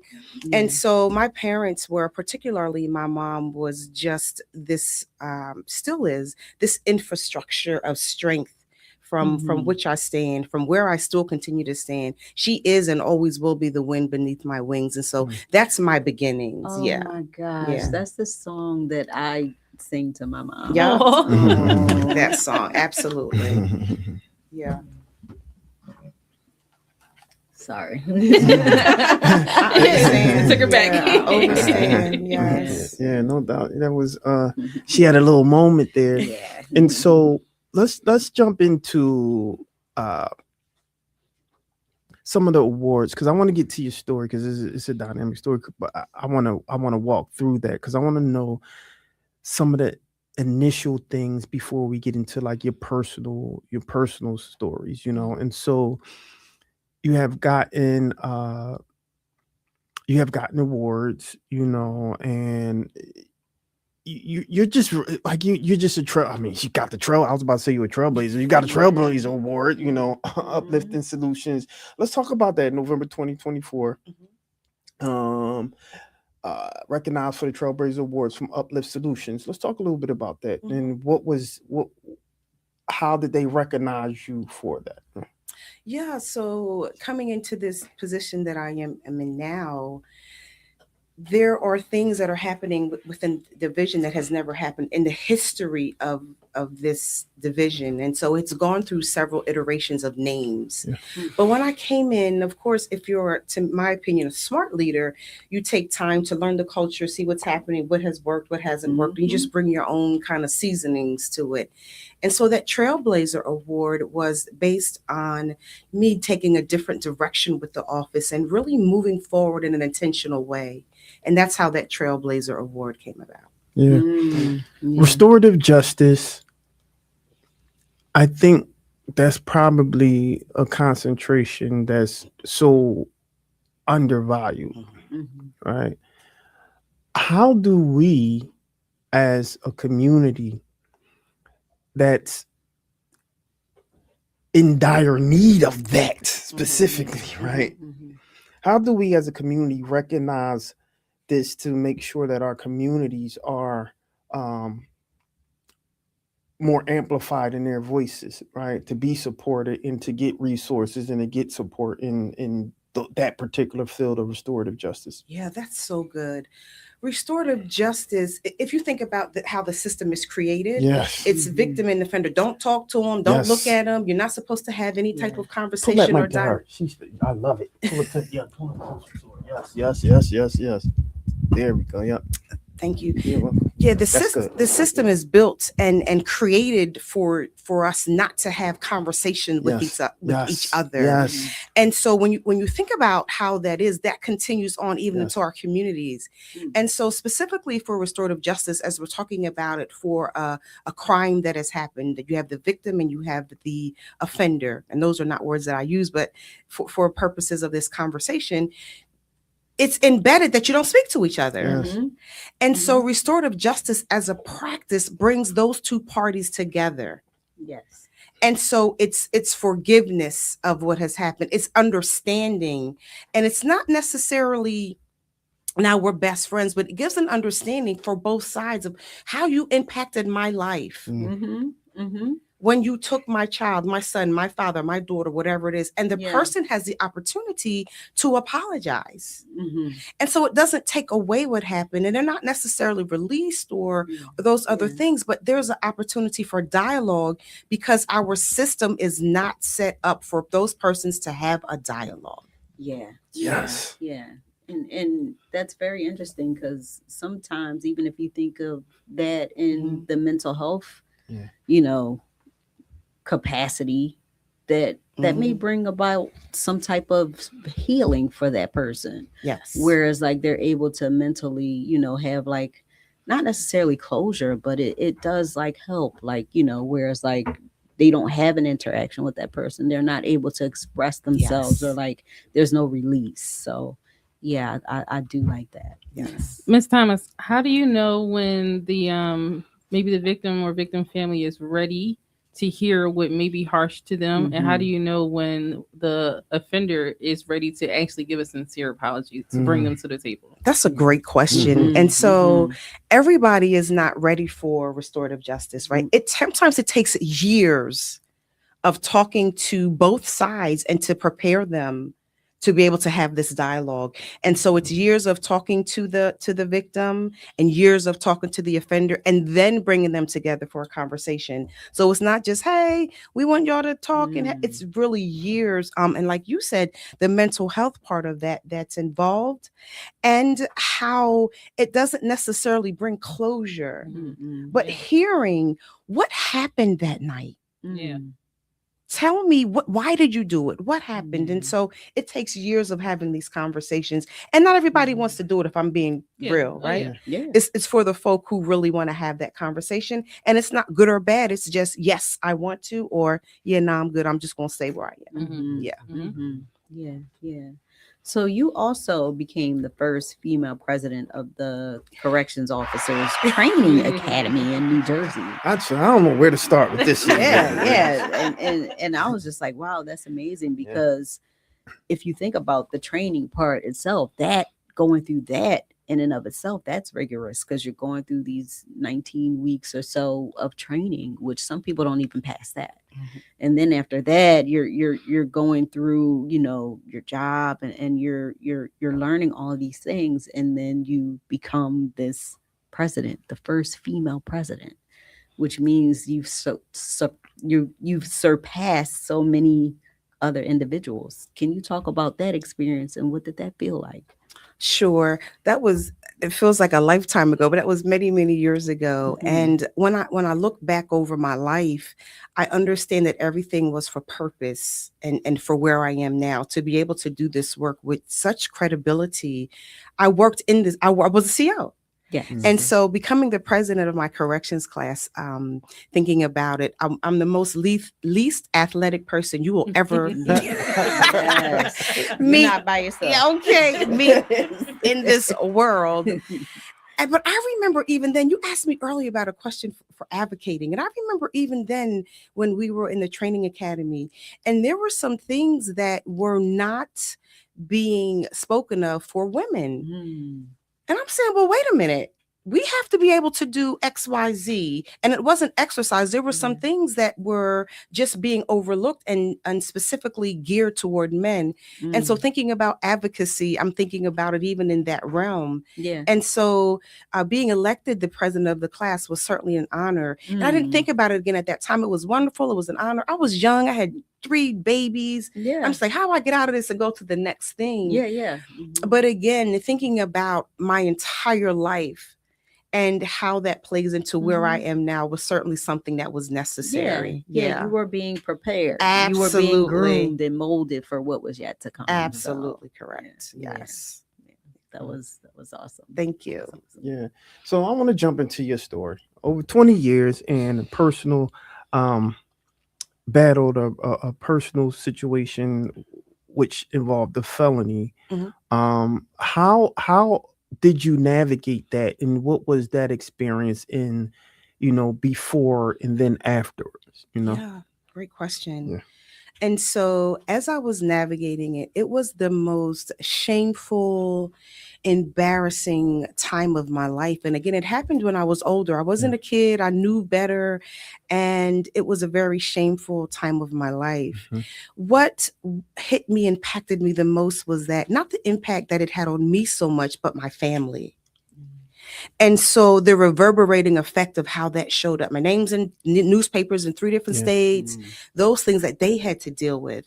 And I was content to take in my own licks, as it were, but the impact for my family, still when I think about it, is it causes emotion because I brought that shame, so to speak, to the family.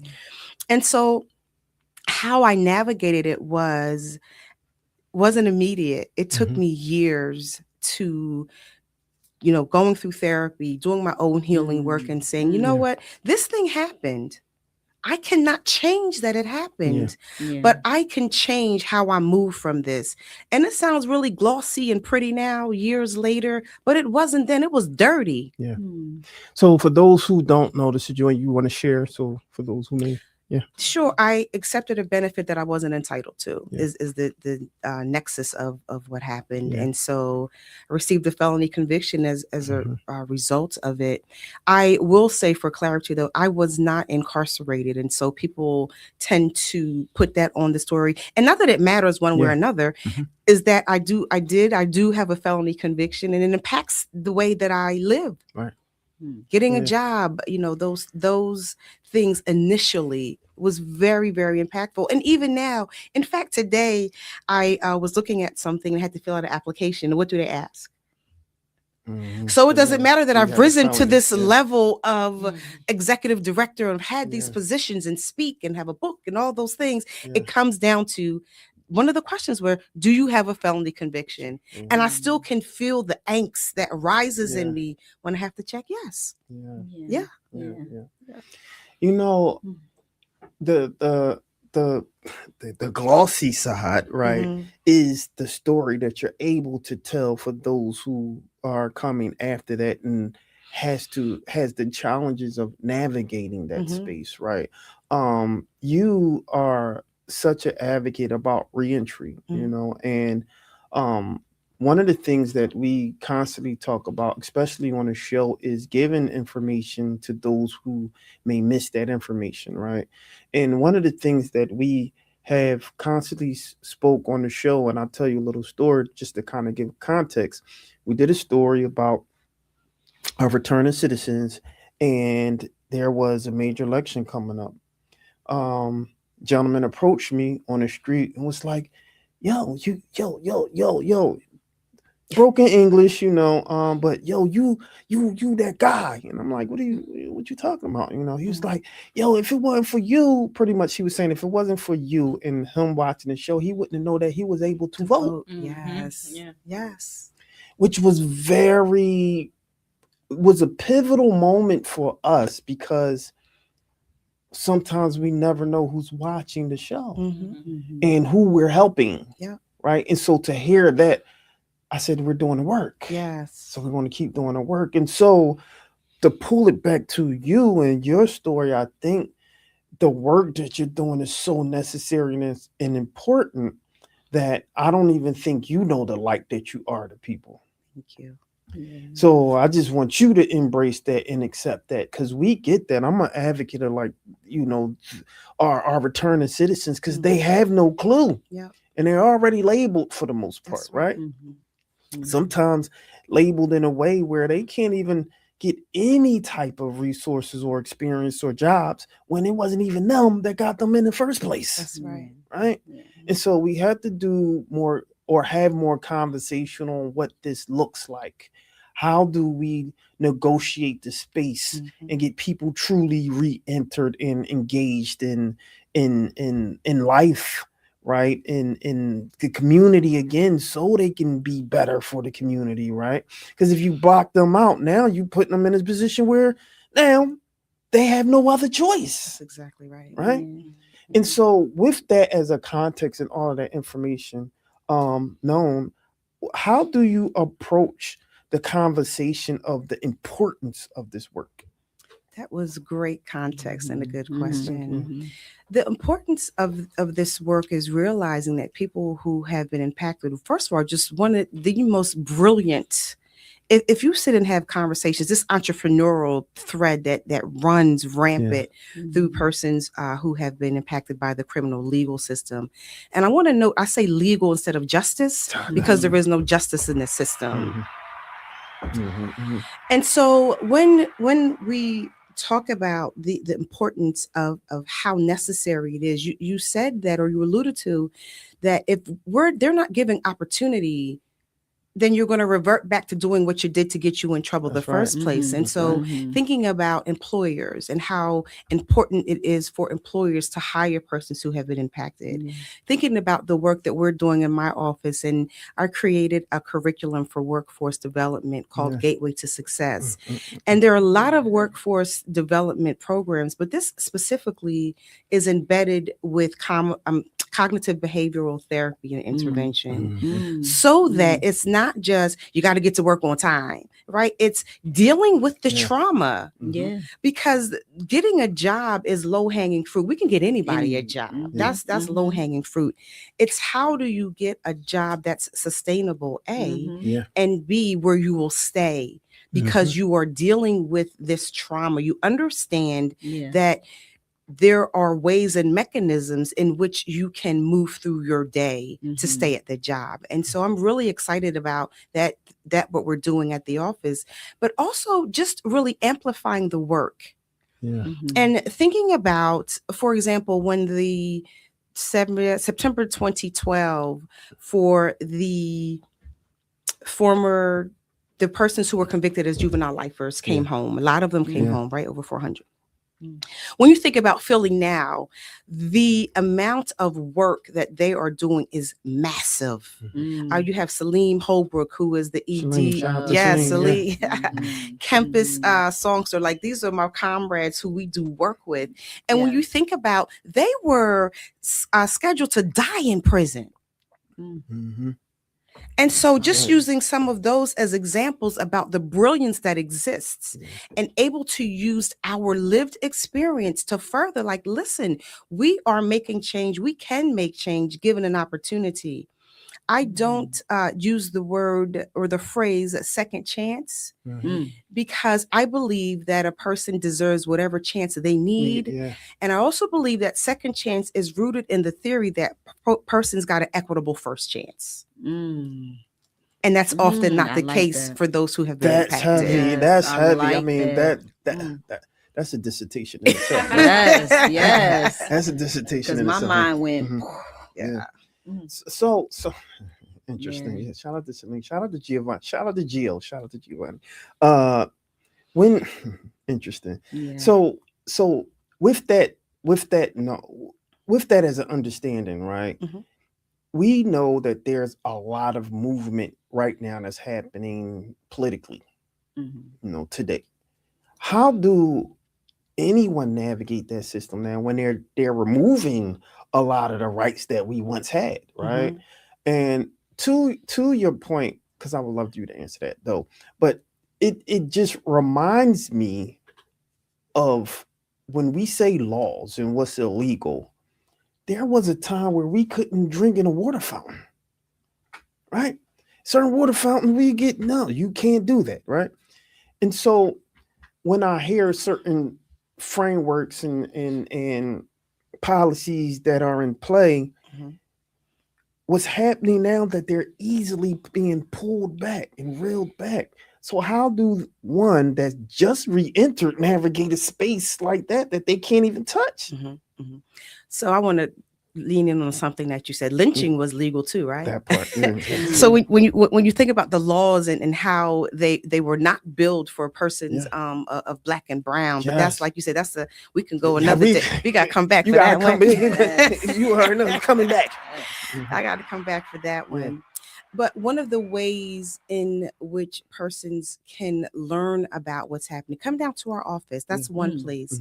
And there are over 150 orgs in Philly that do reentry work that my office has personally vetted, right? So I'm not just sending you on this wild goose chase so that you can understand your rights and what you are able to get. And to your point again about voting, we just did a voting listening session with Commissioner Sabir. Omar Sabir, shout out to Omar Sabir, for sure.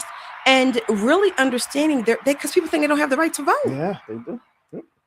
And just giving information and giving that information from a place that A is non-judgmental and B is really elementary, starting from the big civics. That part. Civics education, absolutely. Because often people are so consumed and concerned with voting for the highest office and not understanding that these local elections. This is the most important time right now, Absolutely. which is very challenging and frustrating for me because all of those people that was out there advocating, oh, you should vote for this person. Y'all, I don't hear anything about now. That's right. And this is the most important time. No one is saying anything. And it's weird to me that there's a lot of there's such quietness or lack of marketing or promotion for this particular time when we are faced with the idea of redistricting and things of that nature, which is nuts to me. But I'll digress.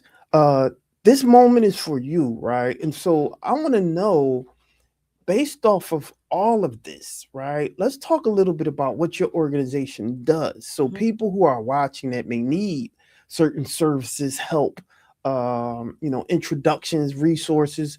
What do your organization, where is it located? Because you mentioned, let them know where it's located, but let's talk a little bit about what your organization does. Absolutely. So the overall goal is that we're focusing on recidivism through coordinated efforts with these 150 orgs that my office oversees as the Philadelphia Reentry Coalition. And through this, we are impacting those who have been impacted by the criminal legal system. So the main office is 1425 Arch Street.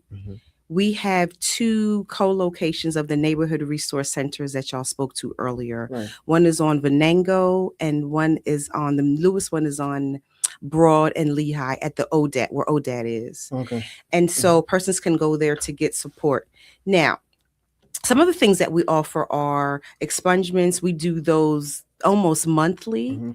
We have a workforce development, as I spoke to. We have training, CDL, phlebotomy, sprinter box, all at no cost to the participant. We are absorbing that cost. Case management. We don't do housing directly, but we do align people with housing, because that's one of the major barriers to coming home, because you can't. Oftentimes the first concern is you got to get a job. You got to get a job, but you have to live someplace as well. And so that's some of the work. And we also partner with other organizations for what we don't directly do. We have services that we have partners that we refer out to. And when I say refer out, I want to be very clear. It's not, go down the road and make a right and turn and you're going to talk to somebody. That is not what we do. It is a direct referral system. Either somebody is walking you to the next place or we're on the phone. When they get there, call us, because people get lost from one location to the other. You know, when you go, so you feel like you're being spun. Y'all saying, come here. Now I got to go over here. Now I got to go here. No, we're not doing that. That's right. That's right. We offer identification. There are a myriad of things. If you go on our website, DOR, you will be able to get all the information of what we do. DOR.org? You can email DOR@phila.gov. Okay. And the email address, go on the phila.gov website and it'll take you to Division of Reentry. Got you. Go ahead. And what are the requirements for like being eligible for any of the services? Requirements, just come on down. No requirements. I love that. No green tape. No green tape, right? No green tape. That's just right. go get that work and get that work done. I want you expand a little bit more about when people are trying to get their record expunged, right? Can you elaborate a little bit more on what that process is and what it actually does, and who has the ability to do that? Because there's some, miscommunication based off of that also. So expungement is to clear your record, so that it is as if the offense never happened. And so that process is, and I don't quote me because I don't know it. I'm not the lawyer. I don't know it crystal clear, but and I tried to get my expunged, by the way. They said I couldn't, but that's another. We got to come back about 3 more times to get all. Hold on. Let me fuss at people. Hold on. You people must be idiots. What are you doing? Are you people out of your mind? Are you just... No, pardon? Yeah, mine doesn't qualify, but it's okay. We're going to talk about that. We got to get you. All right, let's go. Okay, so... that don't sound right. Yes. So you speak to, we have attorneys that are there, on site. They, if you qualify, your crime qualifies for, you have to have not committed a crime within a certain amount of time, can't be active on parole or probation, and then they take the process and go further. And is it limited to crimes in Philadelphia or Pennsylvania? Yes, you would have to go to each state to get your record expunged. Yes. Fantastic. Wow, my sister, I appreciate you coming on the show. Thank you. Such a trailblazer, right? I have one more question. Yes. What would you say of, all of your cases and the people that you help? What would you say was one of your greatest success stories that just made you feel like everything that you went through, this was worth it? I can think of 2 off the top of my head. There was, not at this job, but the one prior I had, but doing the same type of work. There was this gentleman who was incarcerated for 47 years. Jeez. And we had been in contact with him before he came home. And so he was like family to us, myself and the staff.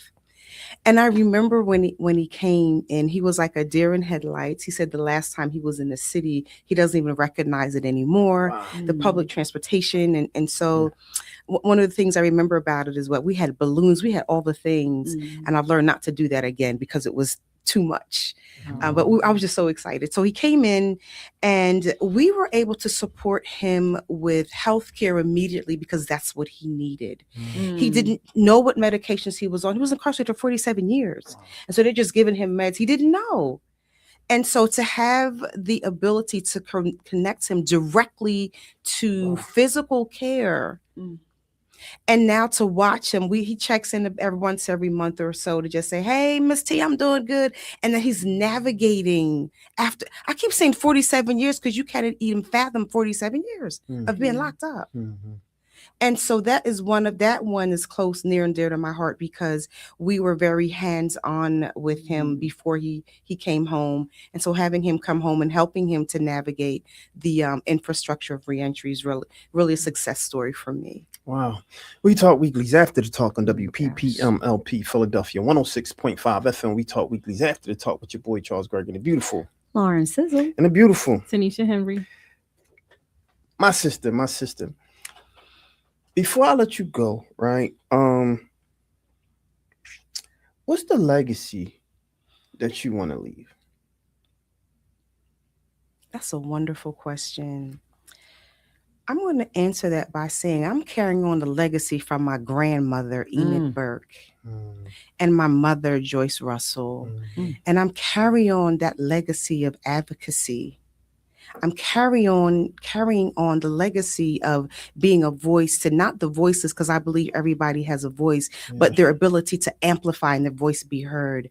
I want to carry on that legacy for my children and my grandchildren so that they have the boldness and tenacity to speak up, even when it's not popular. And to use their voice in freeing others so that we are free indeed. Ashe. Yes. Jeez. That was powerful. It was spoken like a prayer. And from your, as they say, from your lips to God's ears. Yes. Shout out to mom. Yes. Shout out to mom. Yeah, you can tell that each generation has done its job.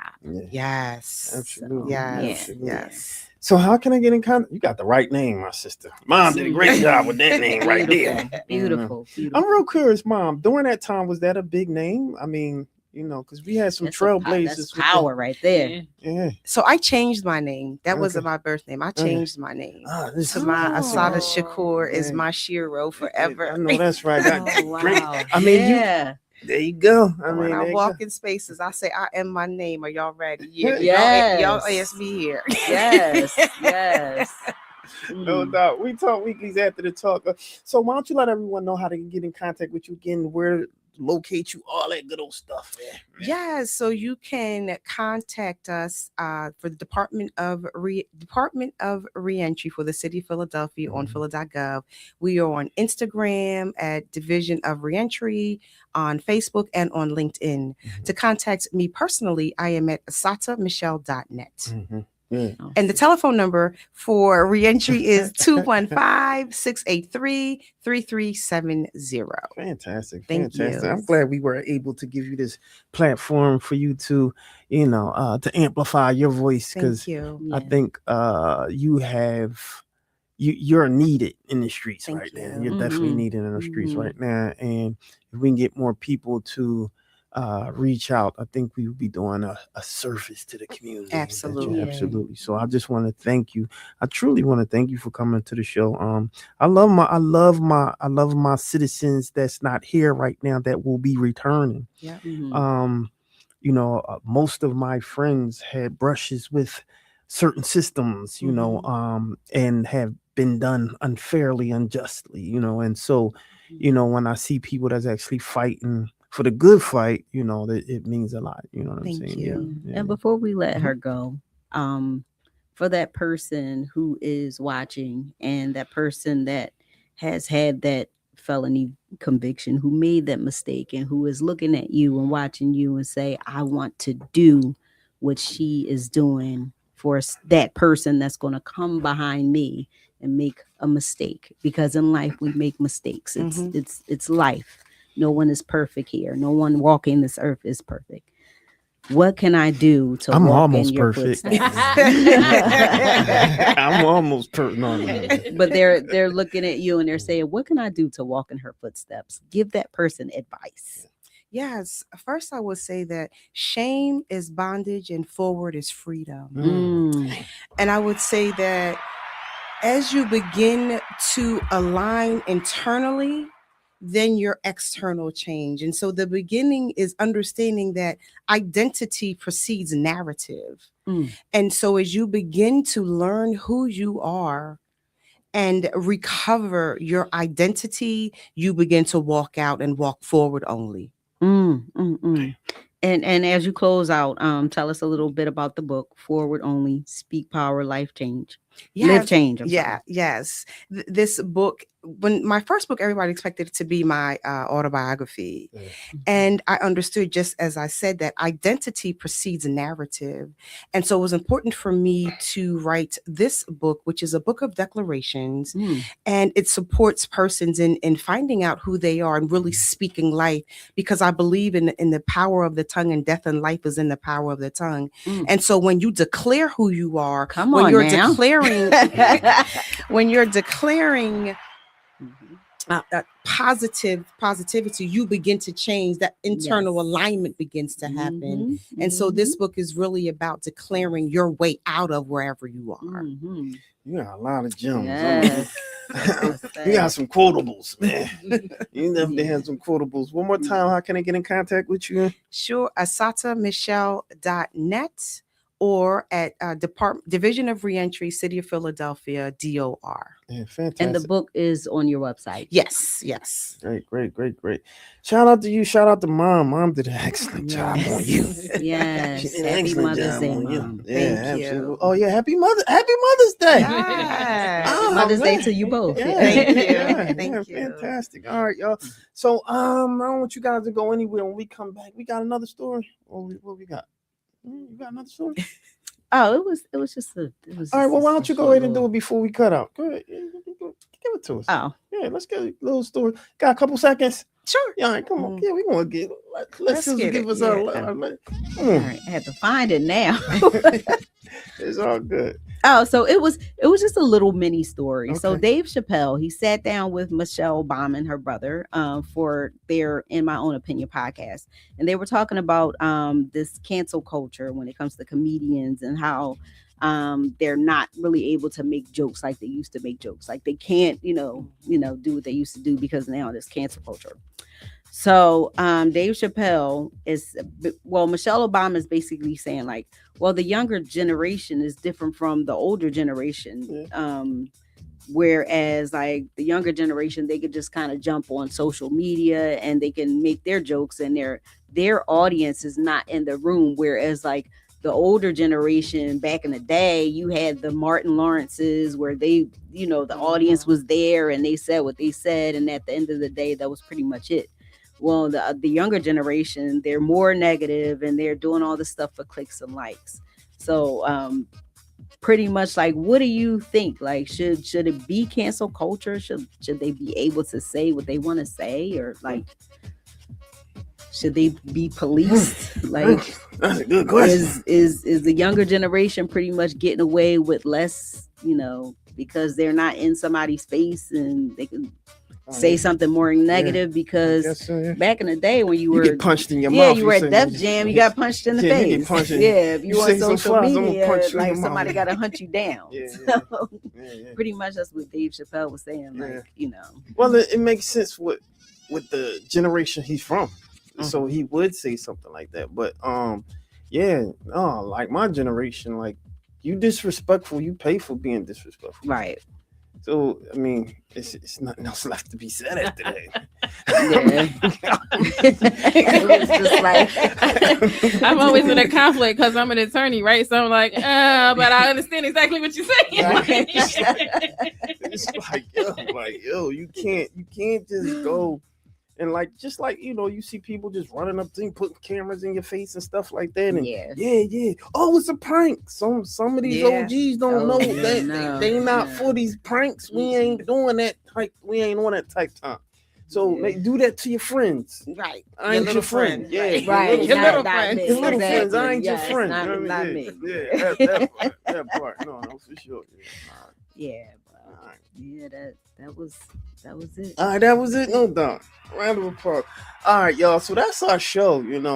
So super excited. This was a dynamic show. Fantastic interview. As you all know, that when you come to the show, we're trying to give you the information, right?